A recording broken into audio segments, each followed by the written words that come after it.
some of the research is showing that there's different patterns in the microbiome for different mental health disorders. So, for example, like with anxiety, we're seeing that there's a pretty consistent pattern of increased Prevotella, which is a bacteria that's supposed to be there. It's supposed to be in the gut, but people with anxiety tend to have more. So it's one of those like theological or ethical consideration of, should we look at this as a part or should we look at this as a whole?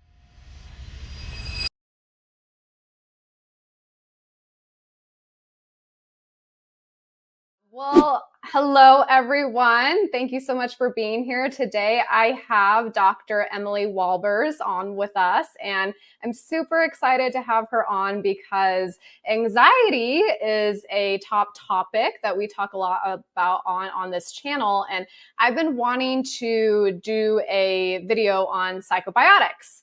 And I've learned a lot about psychobiotics from Dr. Emily. And so thought it would be great to have her on today and just have her share with us a little bit more about that. So we're going to dive into psychobiotics, anxiety, how anxiety and the gut are connected, and all of that great stuff. So Dr. Emily, thank you so much for being here today. And do you mind sharing with us just like a snippet about yourself and what you do and your work with anxiety or mental health in general? Yeah. And Jess, thank you so much for having me. This is such an honor. So I'm a naturopathic doctor and I practice in Portland, Oregon. I have another satellite clinic in the Midwest as well. But I focus a lot on the gut-brain connection. So a lot of people come in with digestive health complaints, but then we're not just looking at the digestive piece. I want to look at the whole picture, the whole person. And it turns out a lot of digestive issues come with anxiety. And so most people that I see have some form of anxiety and it shows up in their body and it's uncomfortable. There's a lot of different ways that we can approach anxiety. And if we only look at one modality, it doesn't serve the whole person. So I love looking at it through the lens of the gut and helping nutritionally as well. So I know obviously anxiety, like there's so much more than just the gut and psychobiotics and the stuff that we're going to talk about today. But just for a brief overview for everyone, like what exactly are psychobiotics? Yeah. So it's a super fancy word, but it really just means that it's a probiotic, a prebiotic, or a postbiotic given to change mental health using the gut microbiome as the vehicle for that. Okay, awesome. So essentially then we should probably back up a little bit and talk about like how is the gut so connected to anxiety, or what is like anxiety through the lens of the gut, as like you were just describing? Yes. So there's a two-way street from the gut and the brain. And in some ways it's intuitive. Like we get the butterflies in our stomach when we feel anxious, or some people just don't feel hungry anymore when they're feeling stressed or anxious. Even notice changes in bowel movements. So there's this two-way communication. And the way that the gut and the brain talk to each other is there's lots of ways. There's the microbiome, which are all the little bugs alive in the intestines. They're on our skin, they're in our nose, they're like in and on the genitals, they're everywhere. But the gut and the brain talk to each other through the microbiome. There's also the vagus nerve, which I know you have great resources on the vagus nerve, but this nerve that starts in the brain, it's one of our cranial nerves, and it goes all the way down to the gut and has a lot of entry points there. So the brain talks down to the gut, but then the gut talks up to the brain even more so. So that's a huge way that the gut and the brain communicate as well. And then we're seeing little proteins too called peptides. And there's ones that are released in the gut and they are smattered like sprinkles all over the brain. So this is such new research, but we're seeing there's a lot of little intimate connections of how the gut and the brain communicate. And if we just, net all of them in, it ends up being a really big powerhouse. Okay, that's so interesting. So I remember when you said on one of your presentations that actually the gut talks to our brain more than the brain talks to our gut. That was actually new for me because it was like gut brain axis, two-way system. People always ask about like what comes first. And I would always try to explain there's no first. It's just that they're constantly connected. But it seems more so that it actually is more so the gut to the brain than the brain to the gut. Is that what you're saying? Is that Well, correct? I think what you said first is absolutely perfect. Like there is no start, there is no end. They're always talking to each other. But with the vagus nerve specifically, Mm-hmm. there's 80% of the communication goes from the gut up, and Mm-hmm. then about 10 to 20% is from the brain down. So with that one, it really is like, oh, that's quite lopsided to be more upwards communication rather than down. But it's definitely going in both directions at all times. Right. Okay. So that makes so much sense then as to why when we have like digestive disorders, we often have anxiety, depression, but particularly with anxiety, where it is really something that's shown to be more and more beneficial to target those gut microbes and some of those things specifically in the gut for anxiety. Yeah. And Absolutely. is Yes. that something then in the work that you do that you're incorporating that into how you treat people? Like, do you Mm. target things specifically with the gut bacteria? Like, how do you like to go about kind of working with that? Yeah, yeah. So, you know, it's so new. It's so new, and we're Mhm. figuring a lot of things out. And some of the research is showing that there's different patterns in the microbiome for different mental health disorders. So, for example, like with anxiety, we're seeing that there's a pretty consistent pattern of increased Prevotella, which is a bacteria that's supposed to be there. It's supposed to be in the gut, but people with anxiety tend to have more. So it's one of those, like, almost a theological or, ethical consideration of, should we look at this as a part or should we look at this as a Mm, whole? And I mhm, think it's important to not isolate down into these, these micro therapeutics, but to look at it as a whole. So I usually mhm, don't prescribe, like, a specific strain of probiotics based on a mental health concern, mhm, unless we did a stool test or something like that. mhm, Um, but usually just making sure that the gut is looked at as part of the anxiety picture, and mhm. then making sure we're supporting the microbiome in robust ways. And if there are some probiotics that this person's lacking in, or like good bacteria that this body is lacking in, then I might prescribe some specific strains there. Okay, so that was one of my huge questions. It's becoming like I told you I wanted to talk about the rise of psychobiotics, right? Mhm. Because it's becoming this very trending thing. So much so that certain companies that a lot of natural providers work with, whether it's like Microbiome Labs or something like that, they have these formulations now that are specifically for mental health. But we were just talking about at the beginning, psychobiotics. So Right. like what do you think about these? Like, have you used some of these? Like, do you think they Mhm. are effective? Do you think they can be effective? And I guess the second half of that is like, I've always just, a long time ago, I learned that and I don't know if research has changed, but it was basically a lot of ideas that even if we see a stool test or something and it says this person is like, doesn't have this specific bacteria, that's really good. That Mhm. giving them that specific bacteria doesn't necessarily result in more of that bacteria, if that Right, makes sense. So, right. like, how do you think about that? And then, like, how does that play into how we think about these psychobiotics and like how effective they would be if we can't exactly target things? Or can we? Am I Yes. wrong? Yes, no, you're hitting the nail exactly on the head, at least from my perspective, Uh-huh. because I think they're not gonna hurt. Like, those psychobiotics that are on the market, or those probiotics that are marketed to, help mental health, they can only be helpful, but I Mhm. don't think they're enough on their own. We have to look at it from a terrain perspective of, Mhm. like you said, if let's just put this Band-Aid on, it's a natural Band-Aid, but let's put this specific probiotic on because this body needs this probiotic. Okay, great. But then what happens when you take that probiotic away? It's like it's not helping the terrain. It might be helping for a season when you're taking that probiotic, but to help the whole body and to prevent these things from coming back in the future, it's really getting to like the microbiome support, which is eat your fiber, eat your plants, make sure the gut is healthy, and make it so your body can make its own healthy bacteria. Okay. That makes so much sense. When I think about what you were just saying, and like how, targeted or the inability to target things in general, it's like another thing that was kind of more common a while ago was the idea that when you take a probiotic, once you stop taking it, those benefits do subside. Like your microbiome doesn't change. I feel like there's like new research now that's like, that's not necessarily true. Like it does help with the terrain. What have you found or like, what are your thoughts on that? Like, does it actually change things? Or is it like we stop taking the probiotic and like, we're not getting those benefits anymore? Right.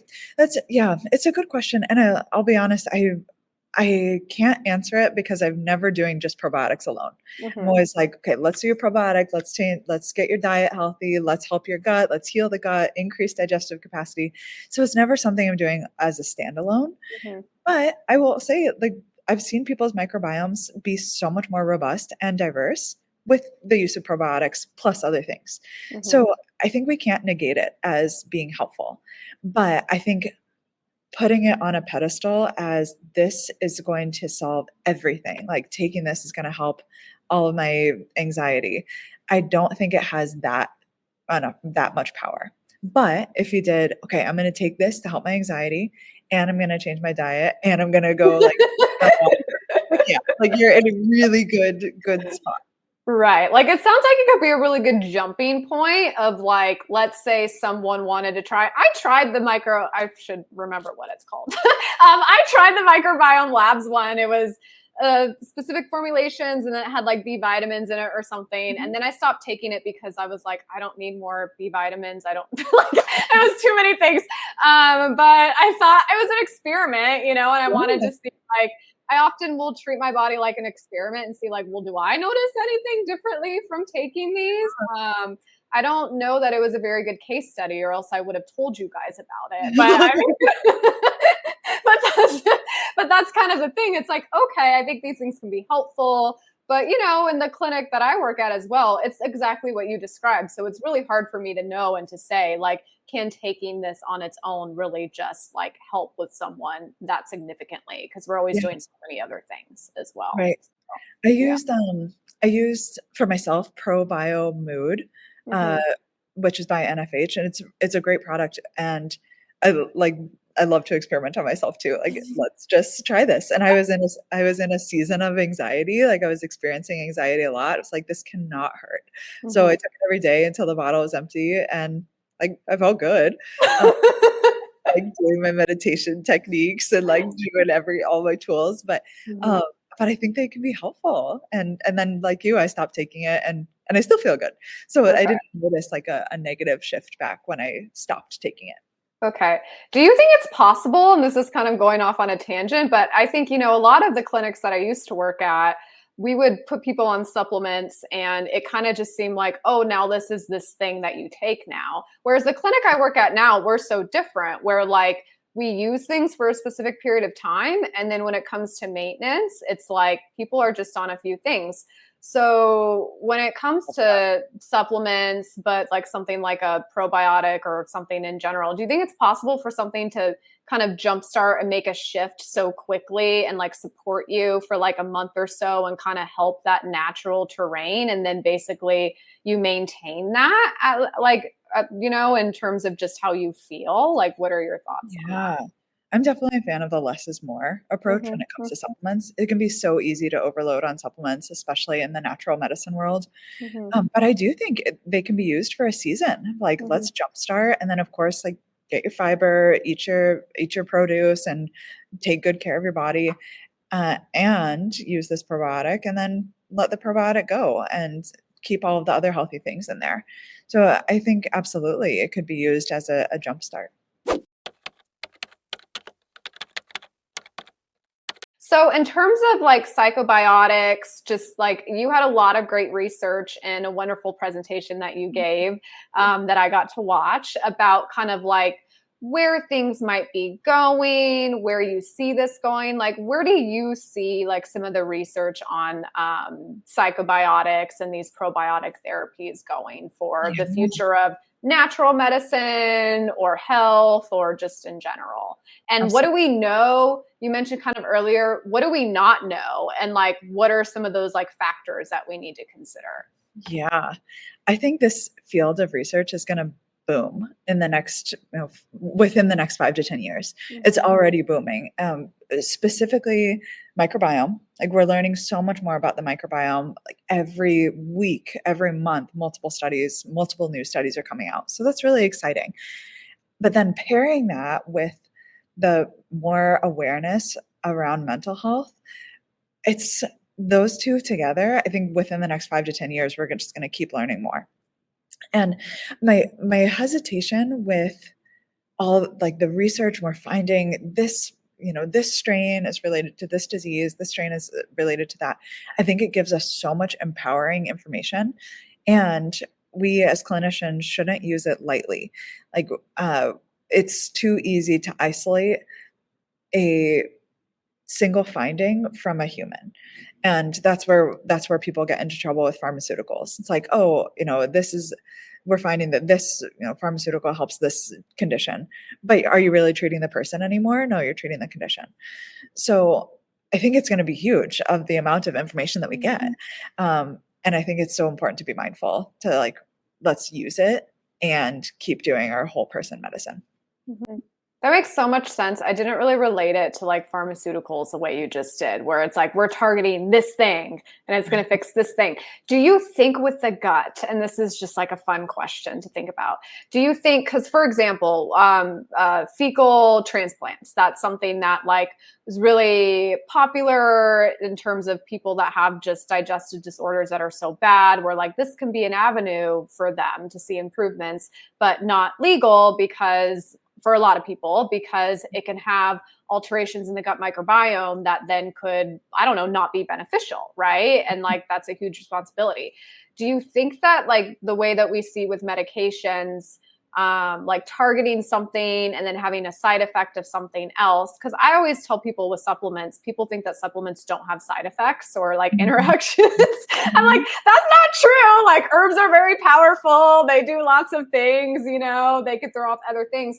But do you think like by targeting a specific gut microbe has the ability to like throw off the gut in any kind of way, in like a non-positive way? Have you seen that yet in practice? Or is it mainly all the more beneficial bacteria we have, the better for most people? Oh, it's definitely a potential side effect to have a negative consequence. And like your example with the fecal microbiota transplant, that's why those people are screened so thoroughly. Like before you can donate your stool to these stool banks, you have to like fill out all of this paperwork and get your stool analyzed. And they're looking for those microbial patterns, but also like looking at your health history and, what are you predisposed to because of your microbiome. And sometimes I haven't seen it in my practice, but I've heard of people will do microbiome transplant via stool, and then all of a sudden they have a condition that they didn't have. Like I almost like, it hurts my heart to say it because this is more rare than it is prevalent, but it is possible. But it does but it's possible, right? Yeah, like somebody who didn't have depression did a couple rounds of FMT and then had depression. It's like, where did this come from? But it turns out is the microbiome that they received was from a person who had depression. And it might have just been like undiagnosed or subclinical, but that's something to be careful about, especially when messing with the microbiome in such a big way. With these small ways though, it's not going to have that same detrimental effect. Right. And kind of like, I mean, with some supplements, I guess with a lot of supplements, I think like if you are having a side effect or even medication, you stop taking it. Right. And there seems to be something about the gut where I'm like, well, can that, it's kind of changing the terrain and like what kind of outcomes could that have? But I think not to like be spooky or anything, because I think like people come to you, clinics like I work at, et cetera, all the time because their terrain is not ideal. We'll put it that way. And Right. we're able to do things to get it back in a better condition. So my thoughts would be that hopefully if it did have any sort of like negative effect, that could also be corrected.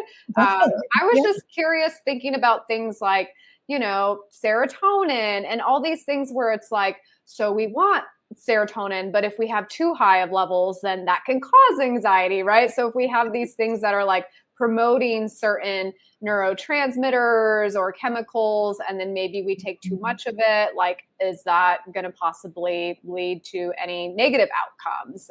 Which I feel like it's unlikely, but it was just something that popped into my mind when we were Oh, talking. totally. Yeah. You can have too much of a good thing for sure. Mhm. So yeah, it's something, especially in like, maybe it's the West. We think like, well, more is always better. It's like, well, there is a limit.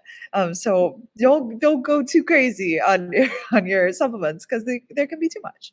Mhm. So since like you do sometimes use like some probiotics on people, sometimes do stool testing on people, you mentioned a few bacterias before. Is there anything that you particularly see for people relating to their bacteria or gut health that when it comes to anxiety, that's common? Yeah, that's a great question. And I haven't seen that pattern as well lineated and like it is in the research. I haven't seen that clinically as much. Mhm, Um, but I'm still looking. I've maybe analyzed a couple hundred stool tests by now, mhm, and they've all got something going on. mhm, Like most of them need either more of good bacteria or we need to get rid of some bad bacteria that are too high. Um, but I haven't seen that like tried and true pattern. So I've seen some patterns with Parkinson's, which is interesting because I don't see a lot of mhm. Parkinson's patients, but like the all the ones that I have seen, they all had very similar stool patterning, which was just fascinating. So that's one pattern that I've seen. But with anxiety, which I see a lot more often, it is a little bit more all over the map. Yeah, that's super cool. Thank you for sharing. So that kind of leads me to believe that like with anxiety, even though you mentioned, and I know one of your presentations had like these specific strains have been associated more with X, Y, and Z. It seems like when you actually look at these people and you're doing these stool tests, like it's just overall like gut dysbiosis that's more common than just like, oh, this strain always comes up for people Right. with anxiety. Yeah. Exactly. Oh, yeah. Okay. And I think we had like chatted about this a little bit before because anxiety can be like a natural part of living. It's like a natural part of being human.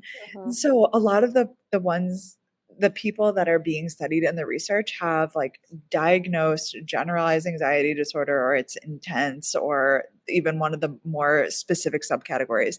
Whereas like what if you're just a normal human and you feel anxious sometimes and you're like feel anxious when your belly hurts? Like, well, Mhm. yeah, of course. So Mhm. that might be where some of the like, oh, it's not as much of a pattern happens. Mhm.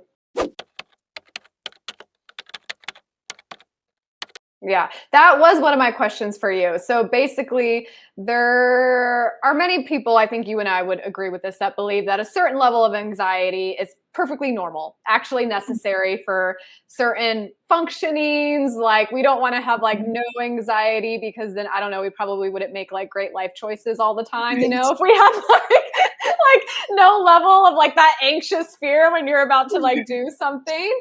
Um, but like at what point do you feel as though someone's anxiety, and like we're not psychiatrists, but as Right. people who physiologically help people with anxiety, at what point do you feel like someone's anxiety is worth seeking out further assessment for, assistance for? Should they try a supplement for? Should they go see someone? Like, do you have like a baseline that you feel like you commonly see?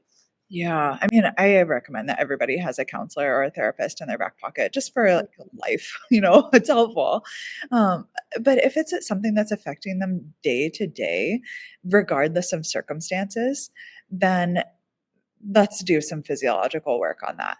Because, some people wake up with anxiety and it's like, "Well, what happened? Like your day just started. What was it?"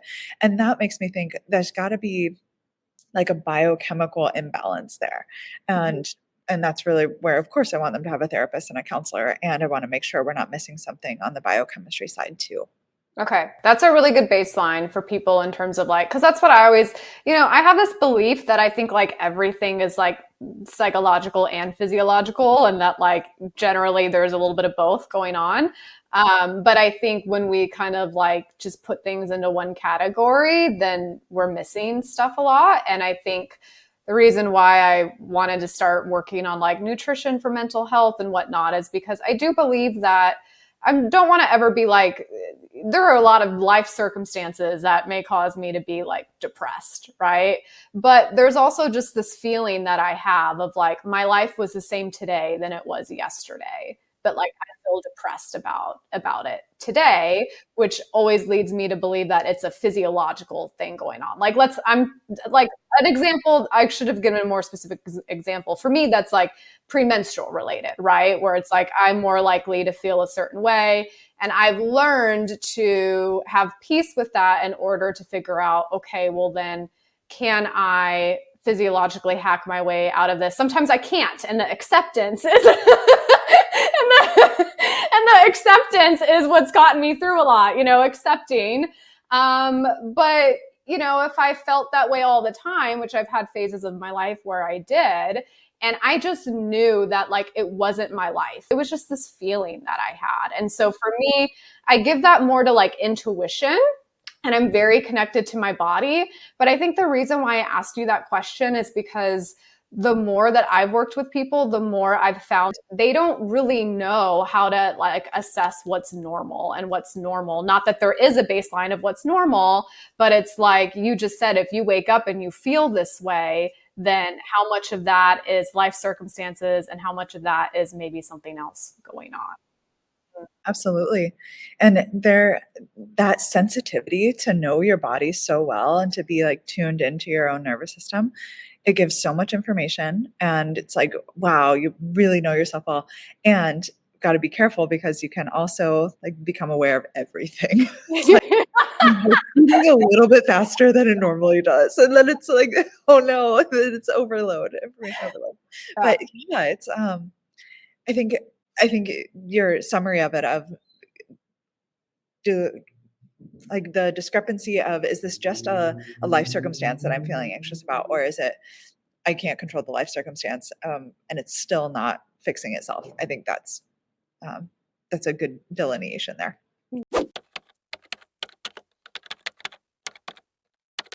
I know from you that you look at anxiety at like a whole person lens, but as someone who works with anxiety as a lot, like what do you think, or have you found like common root causes with people when it comes to anxiety that make a big difference for them when you actually address it? Yeah. So three patterns that I love to utilize, and they seem to work well, and it's kind of comes from a multi-prong approach. Sometimes anxiety can be purely biologic. So making sure that like you're not getting too many B vitamins, making sure that your thyroid is happy, making sure that like the nutrient components in the blood chemistry are well balanced. Like looking at it from that perspective, or that's a perspective, to make sure that it's just everything's patched up and balanced. Mm-hmm. That helps hugely. And then getting people to support their microbiome with lots of good nutrition, and getting probiotics through food, getting fiber through food, that's so helpful. And then also I bring meditation into my practice a lot.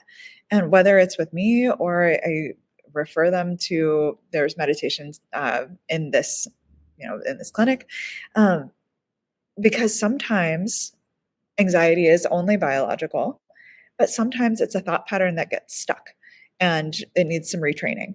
And that's where therapy or meditation techniques or just retraining the brain can be a huge, huge ally. Yeah, I love that. Like the retraining of the brain. Do you have any specific, like a few years ago, I got really deep into like neuroplasticity, and like I was just having this conversation the other day. Like I moved from meditation to like neuroplasticity because I was like, I need to retrain my brain.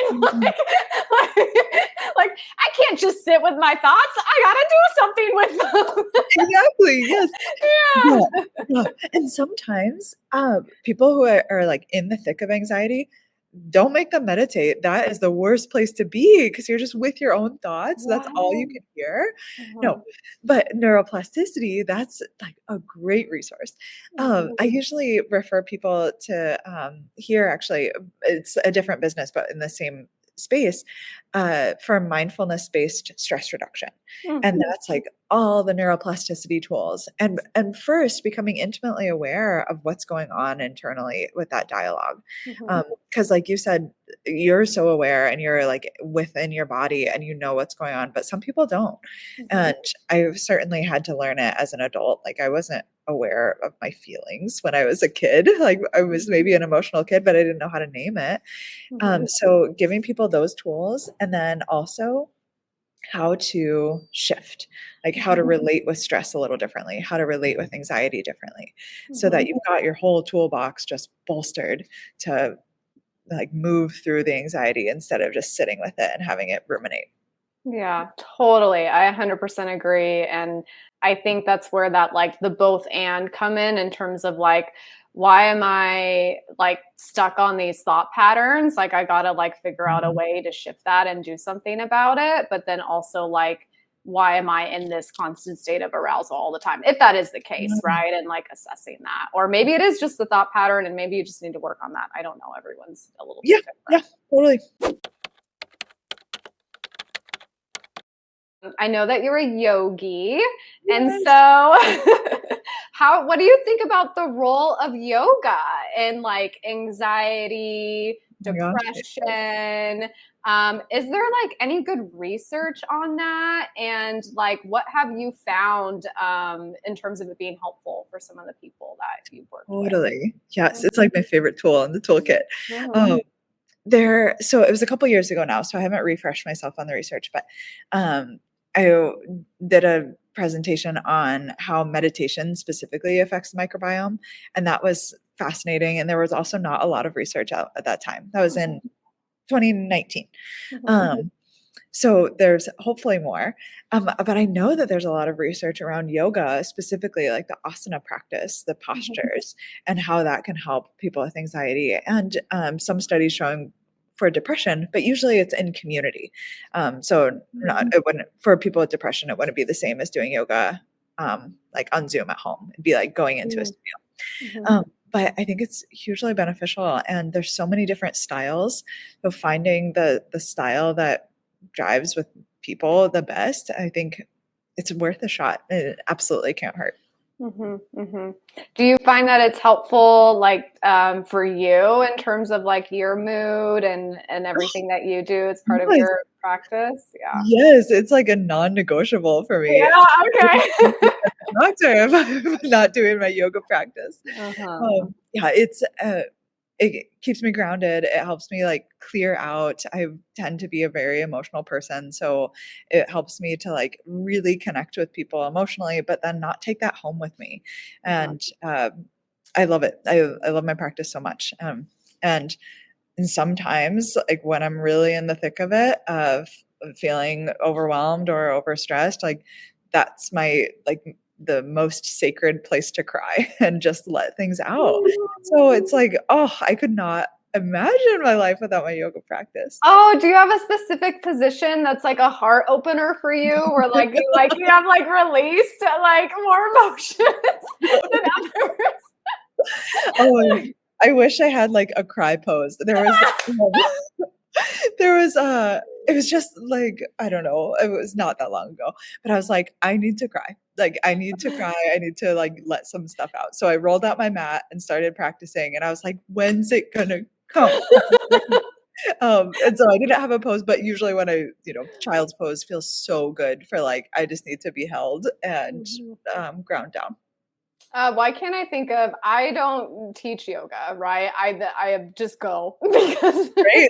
Yeah. because I just like, I'm one of those people where it's the one thing where it's very sacred to me. And like, I want to be led because I feel like I'm Yeah. always leading in so many other aspects. Like, I just want to show up and I want to be led and I want to just fully enjoy that for myself. Right. Yes. And so sometimes, like, even though I've been doing it for years, my point is that I should know the name of all these poses that I do millions of times, but I don't teach it. So I That's don't, great. but Yeah. when I do like a heart opener, what is it called? Like backward bend, like on your knees, heart opener, Yes. you know? Camel pose. Camel pose. Thank you. I'm like, this is a very, this is a very popular pose. Yeah, I've cried in that pose like 4 times. So. Oh yeah. Oh yeah. Those heart openers, they'll get you. Hip openers too. People like in pigeon pose where you've got like one knee bent and then you fold over that leg. Oh, people, that's the waterworks pose. And it's so good. It's just like, Really? I've never cried in pigeon. Okay. That's, yeah, I guess maybe it's the heart openers for you. That's so funny. Well, thank you for sharing about your yoga practice and everything else. I so appreciate you. If there was one thing that like you thought would be helpful for people to consider about anxiety, a way to think about anxiety, like what would that thing be? Or like, what would you want someone to like take away if they feel like they're like struggling with anxiety and like they just don't know what to do and where to start? Yeah, I think the very first thing is to kind of like open your arms to it. Is there's so much of like, oh, I feel anxious. Let me shove that down. I don't want to feel anxious. I don't have time to feel anxious. I can't. When that just makes it fester. But like naming it or like naming it to a loved one, of like I'm feeling anxious right now. That can take away some of its power, but also just bring it up and out rather than shoving it down. That is so powerful. Like actually just like acknowledging the existence Yeah. first. Yeah. Yeah. It's not easy. Simple, not easy. It's not easy. I tell people to do that with food when they're like making food Mhm. choices or they feel like they're like binge eaters or emotional eaters and we're trying to change their patterns or their habits. And I'm like, I just want you to just like notice when it like that you're about to do that. I'm not asking you to change anything. It's just noticing. So it's like, it really sounds like it's just like starting with the awareness first and like acknowledging is really helpful, which Absolutely. Yeah. I agree. When you mentioned that, I'm like, that is totally how my process works too. So, Mhm. Dr. Emily, thank you so much for coming on and speaking with us. Like, what's a good resource for you if people want to check out some of your awesome work? Maybe they want to come see you in one of your clinics because you have multiple clinics. Like, where should people go to find you? Yeah, you can go to my website. It's qcnaturalhealth.com. There's tons of resources on there. There's free resources to listen to or read. And then of course you can reach out through that website if you want to get in touch. Awesome. And that's the same. Is the Instagram the same as well? Exactly. Okay. Yep. Because I'm on the Instagram and you share so much fun stuff. Like I love seeing the behind the scenes. Awesome. Well, thank you again for joining us. We really Thank you. appreciate it. Thank Okay. you, Jess. Bye, everyone.